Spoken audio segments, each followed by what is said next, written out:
Yes, Jess Hilarious was definitely wrong to do what she did, but honestly, I think she was right. So, welcome to the I'm About It podcast, where I talk about the things that I am about. There's so many topics that it transpired over the last 1 week, and I haven't talking to you guys in a long time. So some of you guys are coming from the content where I talk about Baldoni and Blake Lively, and we are still going to be talking about that. That will be later on.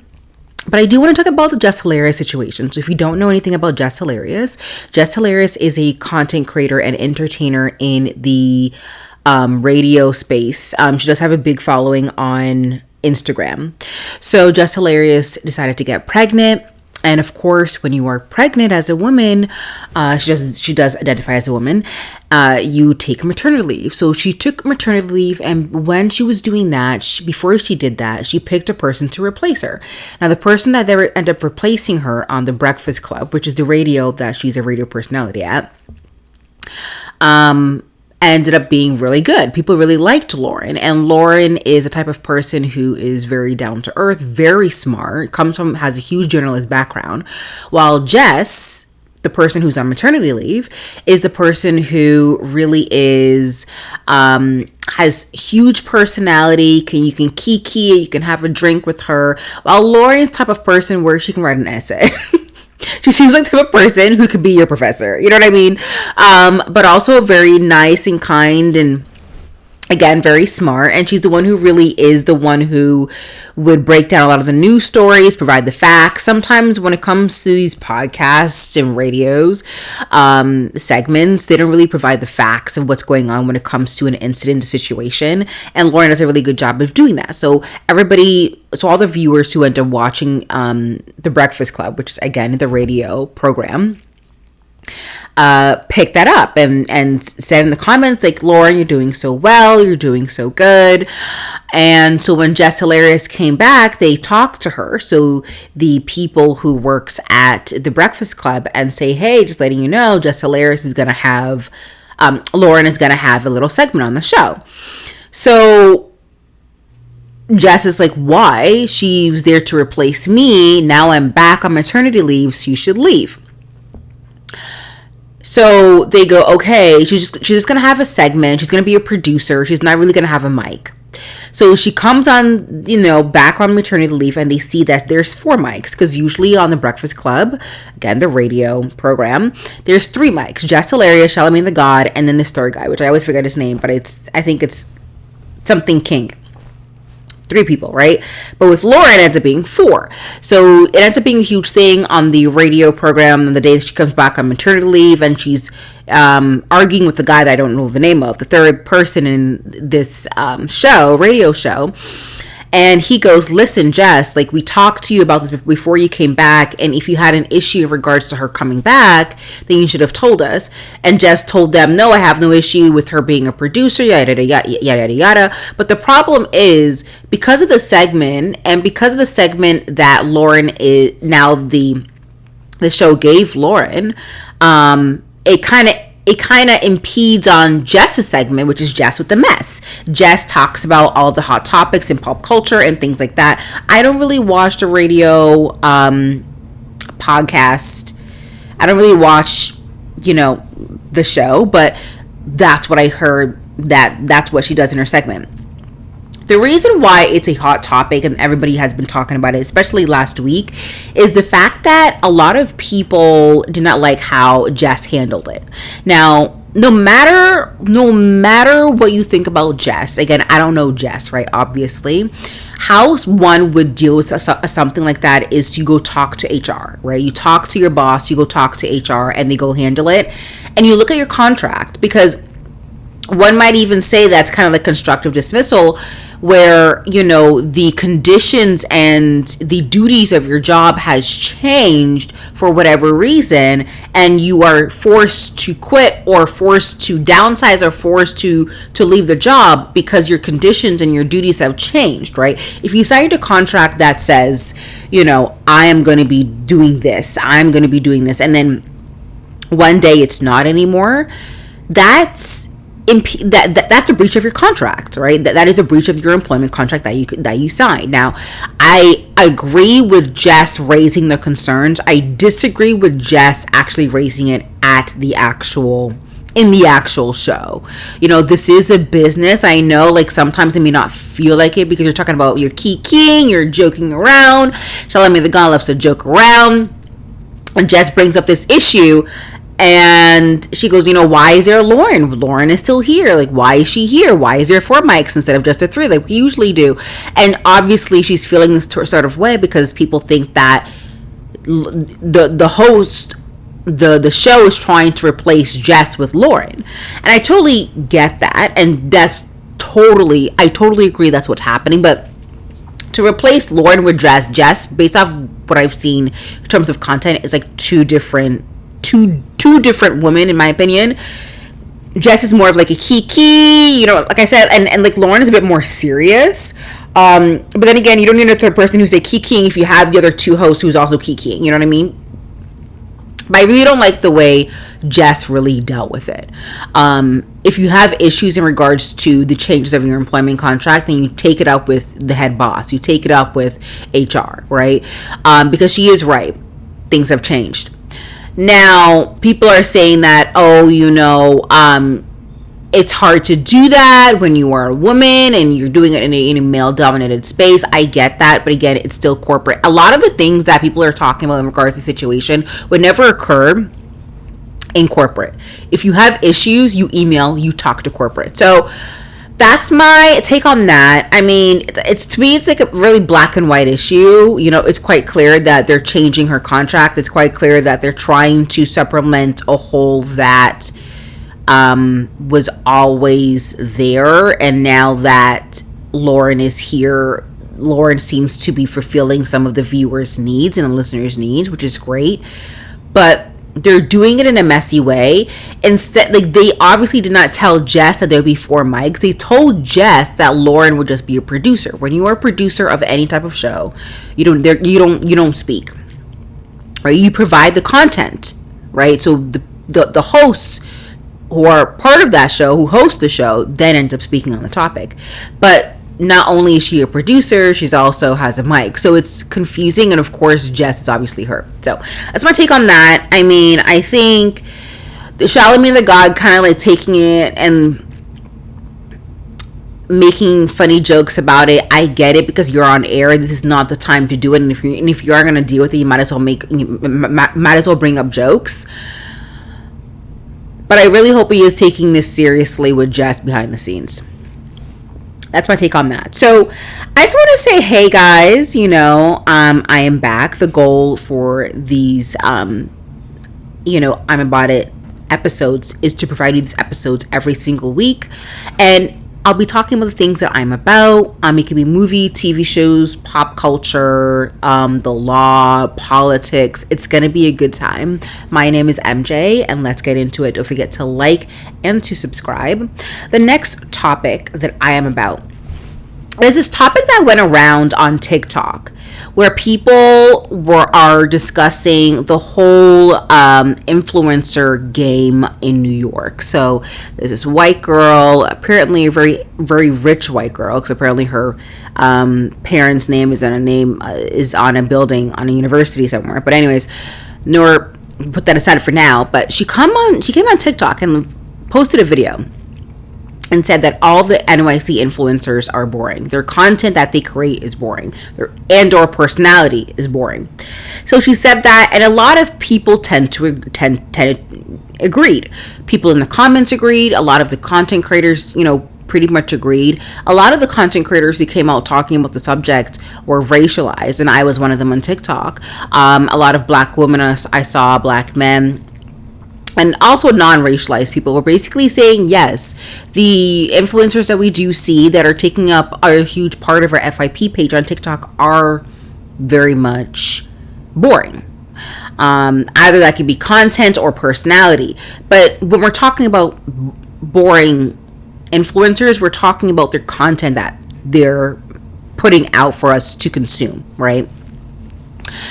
So a big, huge white content creator, acquired style, end up stitching the video and, she thought that the video was about her when the influential white girl who came out and, talked about this topic didn't really reference any name. So she stitched this big, huge NYC influencer, stitched herself with this, the girl who came up with the topic. And everyone's like, yeah, you know what?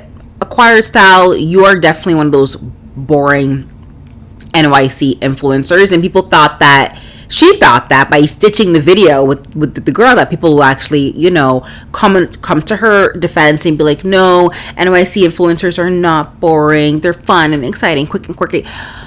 Listen, what I'm going to say is NYC influencers, the mainstream influencers, are boring. There are influencers from New York that I follow that are not boring, that are but then again, I am the type of person who, I am not the ideal consumer for influencers. I am not the ideal consumer for YouTubers, because for you to influence me, there are a lot of things that need to happen for you. Maybe because I'm in the game and I know how things play out, but there has to be a lot of things. You need to be a good person, good morals, have, very, a great personality by my standards, which is like entertaining and fun and unique and different. And so there's a lot of things that ends up happening. So I am not part of, and a content creator came out and coined this term, which is the consumers of this factory style output of influencers, where they're coming on and on to NYC and they get up and do their skincare and they put on their workout clothes. They go do yoga or Pilates or whatever it is, and they go get a bagel or go get breakfast. They come back and do their journal. They fix their bed. They're always fixing their bed. I'm telling you all right now, I've actually never made my bed. Never. It's actually, I heard that it's actually very good not to make your bed. Like, it's good to make your bed in terms of help with discipline and give yourself accomplishments before you start your day, scientifically. But also scientifically, it's studied that it's good to leave your bed airy, like remove the sheets a little bit, the comforter, and let your bed breathe before you make your bed. And so all of these things, when you wake up and just make your bed, I am not the ideal consumer for influencers and content creators, because I do tend to look for informative content. The content, for you to influence me, a big part, you need to add value to my life. Sure, that value could be entertaining and, that whatever it is, but usually educational, right? I come from a very traditional educational background. So for you to be influencing me, you need to be informing me on something that I don't know. But I do agree with that influential white girl who came on TikTok and said that influencers are boring. Yes, the mainstream ones are. When I first started to consume content 3 years ago in the pandemic, a lot of TikToks and YouTubes got a lot of views, and I didn't understand why. Like, this girl is just making her breakfast, putting on her blue set of workout clothes, walking her dog, doing her, how is this content? Y'all like that? I don't, to me, that's boring, right? It's very boring. But it's funny because people are saying the same content that they consume and they actually double click on the video and they actually comment, they're saying it's boring. A lot of y'all have propped up a lot of these mainstream content creators. So for you to now come out and say that their content is boring is crazy to me, because y'all made it boring. I don't get it. For me, it doesn't make any sense to me, right? It's like saying that I don't like this shirt, but I'm wearing it. You know what I mean? I'm wearing it in this video. Oh, yes, you can listen to this podcast by video, by the way. So it doesn't make any sense to me. And sure, you can still like a video and still not like it, right? Just how I'm not in love with this sweater, but I'm wearing it, right?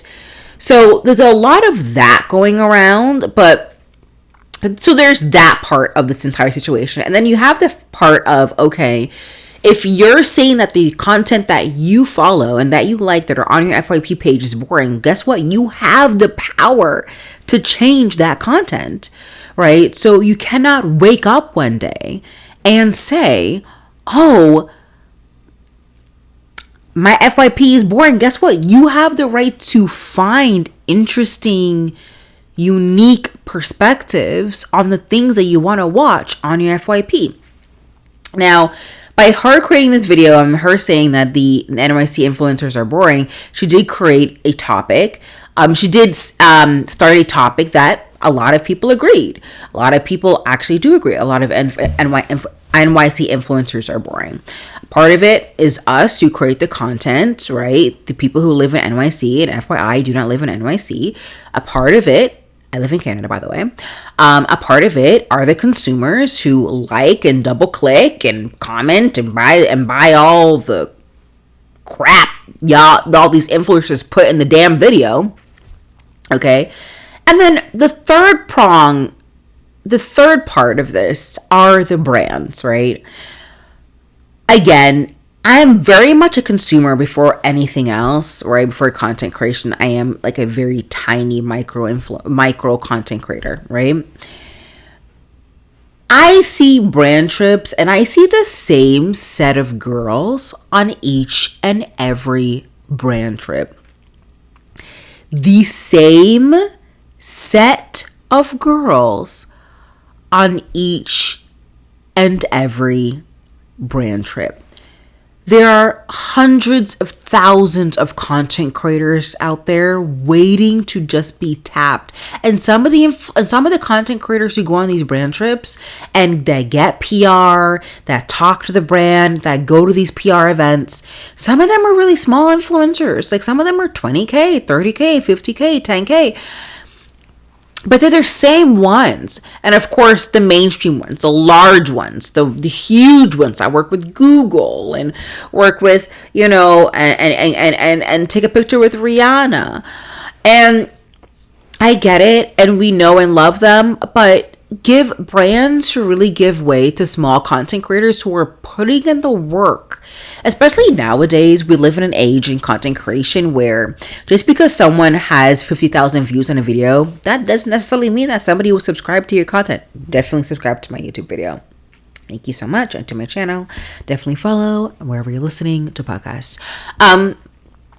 So it just means that 50,000 people have just watched your video.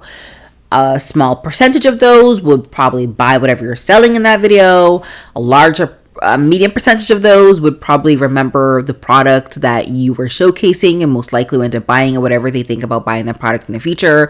So product recognition, awareness. So it's product reach. All of these type of things are these marketing tactics. But it doesn't really mean that they will follow. So you have all of these small content creators who have each and every video that they post is more views than the number of people who actually follow them. And then you have brands who are not even recognizing that. They're tagging them, they're talking to them in the DMs, but they don't even send a plane ticket to the next brand trip in whatever island, right? And this goes for racialized content creators too. I see the same Black content creators. I think it's great. I think they're amazing. I think they're millionaires because of the platform that they've built. But at the end of the day, I need to see new content creators on these brand trips. I'm sorry. I do want to see new content creators who are being propped up. Who needs to be propped up. And these small content creators, some of them live in the NYC and they provide some of the most unique POV content, storytelling, entertaining, informative content you will ever watch, ever. I'm watching this girl on TikTok. She's not from NYC, but each and every video that she creates, it's like her own little TV show. It's incredible. The editing is unimaginable. And she's a mom who's trying to reinvent herself, a Black woman. I don't know if you guys will end up knowing what I'm talking about. And her videos remind me of TV shows in the early 2000s. So like there are things like that, and she only has like 15K followers. So there are things like that. So this whole topic, it's a chicken and the egg. Like, yes, the content creator, is the one who's in charge of making interesting content, and like, but the thing is, we are the ones who made them famous. You know what I mean? You guys are the ones who made them famous, the consumers. So if you don't like the content, speak up or forever hold your peace. So that's on that topic. I mean, that topic is very interesting. People are actually being honest about the content that they're consuming, and I think it's great. And that also brings into the fact that if you're watching, boring content creators and they're only white content creators in NYC, maybe go look at your racialized content creators. Like, most 9 out of 10 times they're creating more unique content than anybody else. Another topic that I saw online as well is the whole conversation about the Tate McRae situation. The fact that people are comparing her to Britney Spears. I want to make it very clear. I am a 32-year millennial. She is not Britney Spears. All of the pop girlies were talking about Lady Gaga, Christina Aguilera, Britney Spears, Beyonce, Shakira, Avril Lavigne, the girl from Paramore. All of these girlies are quadruple threat. Tate McRae, I can put her up alongside other white girlies who also sing the same, and I can tell you for a matter of fact, I cannot pick her voice out of a lineup. There's this conversation being had that white people are now coming to the terms that, oh my God, there's a white pop star who's actually putting effort into being a pop star, because we're so used to people just being famous and just having all of these people just like bowing down to them. When you have a pop star who can dance and entertain and sing and entertain and command a stage, people are like, oh, she must be Britney Spears. No, she's not. Britney Spears was a once in a generation, once in a lifetime person. She is literally a good example of like a je ne sais quoi. You must have that, like the it girl factor. She had that, the personality, the way she commanded her eyes, her body, her voice. She was an entertainer. So no, I mean, Tate McRae's not there. Maybe she will one day be. I know some people saying Sabrina Carpenter. What Sabrina has sold me on is being unique in terms of her personality. Wearing kind of like this, going back, having her inspiration from like the late 60s, 80s, 60s. Right? I think so. Her concerts were going viral, unique sets, and her voice. She can sing. That girl can sing. Other than that, both of them, Sabrina Carpenter and Tate McRae, have a long way to go. I think a lot of people are waking up the fact that people actually do put in work. But that goes to this generation, though. This generation, Gen Z, Gen Alpha, doesn't have pop people to really look up to. They have really internet influencers who can sing to look up to, but not people who worked their entire lives. Their parents traveled all over the country, going in front of producers, showing their 10-year-old kid in front of, a big time movie agent, producer, record label. And then having that kid's talent convince everybody in the room that we should give this person a record label. That person ends up creating record tapes, touring the country in small venues and malls, and then become really famous, and then go on TV shows and then show their talent there and then create music. Like, that type of stuff is what people need to do. Like, if you didn't know that being a pop star requires work, I don't know what to tell you. And I'm sure Tate McRae is grateful, no matter how you're looking at it. She's grateful to be in the same sentence as Britney Spears, but she's not Britney Spears. Y'all can definitely, put it down in the comments, especially when us racialized people are used to that type of effort. You know what I mean? Like, we have Beyonce. Like, the girl can sing, entertain, dance, write her own music, create story. storytelling, production. Like, there's so command a stage, be entertaining. There's so much. A lot of people then compare her to Taylor Swift. To me, I do agree with the few who are saying that Taylor Swift is not a pop star. She's a singer-songwriter who is really good at connecting with her fan base. That's it. I'm sorry. Take it or leave it.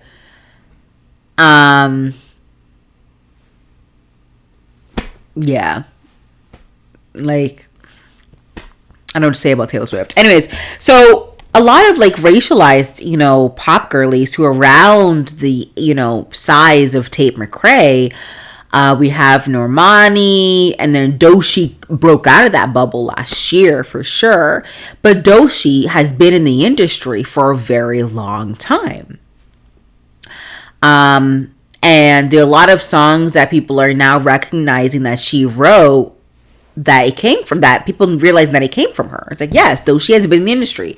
You have to be, a lot of people have been in the industry for a long time, but have never gotten that break. Have never gotten the opportunity to showcase who they are. Never gotten the opportunity to have the full backing of a record label with all the money and the resources and the connections, right? And Doechii finally got that. So with that being said, no, Tate McRae is not Britney Spears, but there are a lot of, especially if you're going to like your racialized friends and family and you're saying, oh, Tate McRae is Beyonce, it's kind of insulting because, again, you have smaller racialized pop girlies like Normani. Who else? There's others. I don't know why I'm literally blanking, but there's a lot of black girlies who can do more than what Tate McRae is doing and doesn't have the recognition or the fame. Just saying. The next thing I'm about, this whole topic of, I want to make this short and sweet. I think a lot of black folks, because of what Trump is doing down south in the good old USFA, are saying that segregation should come back. I disagree. I do think that it's good that we are integrated and we all benefit from one another. But I get it because of a lot of what's happening, the racism, the discrimination, the disregard of human lives, and the fact that racialized, especially black people, are wanting to feel safe and create safe spaces where they're not forgotten and they're not overlooked and they're not thought as an afterthought. So people are saying that, people are talking about that we should segregate. We all benefit from getting to know one another and getting to know each other's cultures and ethnicities. Just how I strongly believe that Trump alienating all of his allies and not forming good relationships with his allies is going to hurt the Trump administration. And I truly believe that. This whole America First in a globalized economy and in 2024 where each and every country is highly dependent on one another in a world where we're always exchanging of goods and a lot of our productions happen overseas, and you're probably like, oh, but we can have it here in the USFA. We can't though, because it's more expensive. And then if you have it here in the USFA, because it's more expensive, that then trickles down, right?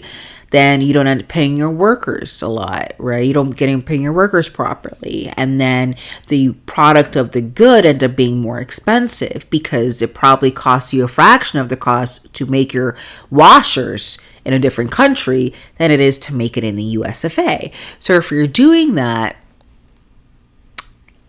to be, independent and all, you need to first create a foundation, and that foundation has not been built. So no, I do not agree that segregation should come back. And remember, like, where are these topics coming from? If you're on social media, if you're on Twitter, if you're on TikTok and Instagram, it's there. I'm telling you, I promise you. The next one, of course, the Jess Baldoni and Blake Lively. Not a lot of things have come out in regards to the lawsuit. That's the reason why I haven't made a separate video about it. Yes, we have the motions and we are in the discovery phase, which just basically means that Jess Baldoni and the defendant and the plaintiffs are in the process of gathering information from each other. And yes, the judge did rule on the AEO, attorney eyes only designation. So this just means that Blake Lively, okay, can designate some information under certain categories as AEO or confidential only.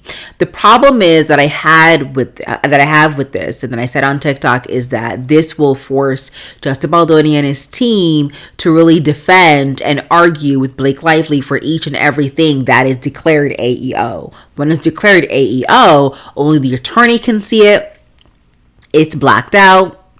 You know, the public can see it, right? So it's going to, Justin Baldoni is going to force Blake Lively to really do that there. With that being said, I don't know how the discovery is going to go. I do think, honestly, that the discovery will happen all throughout the summertime. Nothing new has come out. I know Justin Baldoni I know Ryan Reynolds and Blake Lively have tried to file motion to dismiss, and Ryan Reynolds' motion was all sorts of craziness. It wasn't even serious. Blake Lively's wasn't even serious emotion, and Jess Baldoni's lawyer, Brian Friedman, came back with 500 items of nope, we disagree with this. No, this did not happen. Yes, it did happen. And a lot of these documents, I'm getting a lot of this from people who are actually able to buy, because some of these documents are not available online. Usually it's part of the docket, and then I can download the docket off of the New York courthouse website. But some documents they've made public, some documents you have to log in and pay for, I'm pretty sure. So I do not have money to pay for these documents. I'm gonna tell you. So I only print off the ones that I can print off for free. Okay. So the AEO designation was definitely one of those where I was able to print off, and I can see like the ones where Blake can designate AEO. So for marketing material, which is very broad, like we don't even know what the marketing was supposed to be for this movie. A private security reasons, financial reason, which usually people don't care about, medical reasons, competing client information, things like that. So that's what I haven't been talking about. It's a lot of the information is not big breaking news, and a lot of it has not been super public. So a lot of people who are in these spaces who are talking about Blake Lively and Justin Baldoni already know. I know what's going on. I'm well aware. If you're on TikTok, you know that I'm well aware.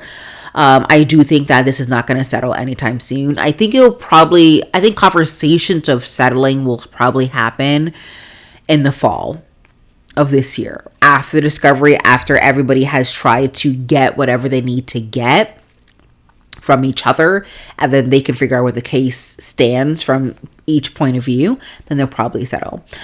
Other than that, I'm good. Hopefully you guys are doing great. I do TV shows and movie reviews mostly on this channel, but I'm going to be seeing you guys here each and every week and talking about all of the things that I'm about. Let me know your thoughts about all the things that I've discussed today, and I hopefully you guys stay woke and stay healthy and stay safe. I hate that word woke. I don't know why I just said that. I'm gonna have to replace that word. Stay healthy and stay safe, and I'll see you guys in the next video. Bye guys.